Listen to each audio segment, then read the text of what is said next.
Yo la famille, j'espère que vous allez bien. Moi, je vais super bien. Famille, aujourd'hui, j'ai un message à passer au président de l'UFDG, M. Seloudalen Diallo, président de l'UFDG. Cher président, ça fait un bon moment qu'on constate que qu'on a constaté que vous êtes en exil. Bien sûr que vous n'êtes jamais prononcé que vous êtes en exil, mais nous, on le sait déjà que vous êtes en exil. Et compte tenu de notre situation sociopolitique de la Guinée actuellement, nous sommes dans une période transitoire, dont cette période transitoire est menée par la junte militaire, en tête le général Mamadi Doumbouya.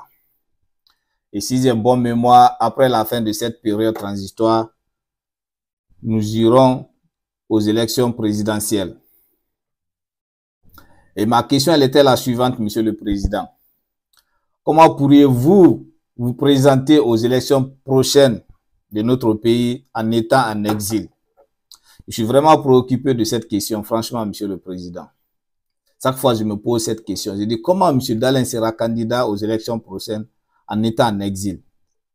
C'est-il possible, en étant en exil, d'être candidat à une élection présidentielle?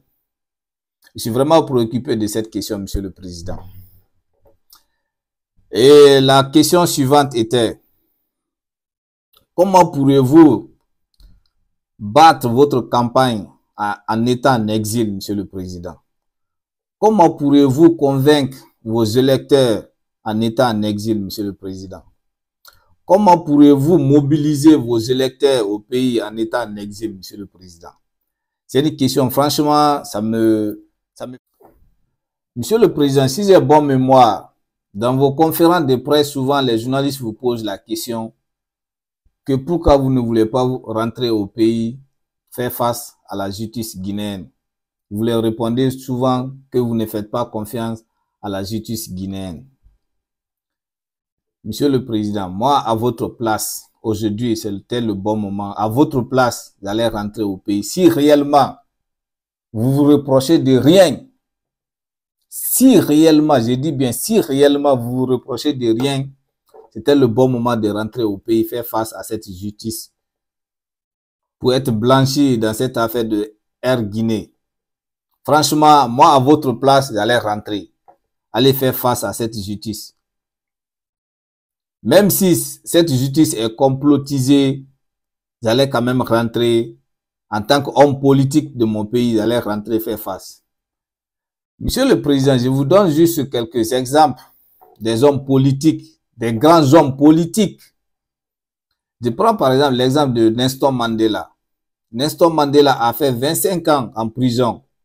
Quand il est sorti, il est devenu président de la Sud-Afrique. Et aujourd'hui, tout le monde parle de lui. Bien sûr qu'il est mort, père à son âme, mais partout, tu parles de Nelson Mandela, tout le monde parle de lui. Parce que c'était un grand politique. Il a toujours suivi son idéologie.